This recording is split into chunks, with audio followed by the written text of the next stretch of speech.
શું અમેરિકા કે ઓસ્ટ્રેલિયામાં રહેતા લોકો ઘરે બેઠા મહેસાણામાં વોટ આપી શકે?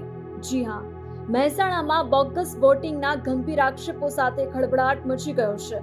જિલ્લા કોંગ્રેસ પ્રમુખ બળદેવસિંહ ઠાકોરે કલેક્ટરને પુરાવા સાથે રજૂઆત કરી છે કે વિદેશમાં સ્થાયી થયેલા અને મૃત્યુ પામેલા વ્યક્તિઓના નામે પણ મતદાન કરવામાં આવ્યું છે. પામોલ ગામના એવા અનેક કિસ્સાઓ સામે આવ્યા છે જ્યાં વ્યક્તિ હાજર ન હોવા છતાં તેનું વોટિંગ થઈ ગયું છે. 23મી તારીખે પુરીબેન નારાયણભાઈનું મૃત્યુ થયું અને 26મી તારીખે એનું મતદાન થયું. ઈશ્વરભાઈ નારાયણભાઈ એમનો મતદાન નંબર છે 1026 અને આજે ઓસ્ટ્રેલિયામાં રહે છે, એમનું પણ મતદાન થયું છે. દશરથભાઈ ભગવાનભાઈ એમનો મતદાન નંબર છે 703, એ હાલ અમેરિકા રહે છે. યશ મહેશભાઈ એમનો મતદાર નંબર છે 879 અને એ હાલ અમેરિકા રહે છે.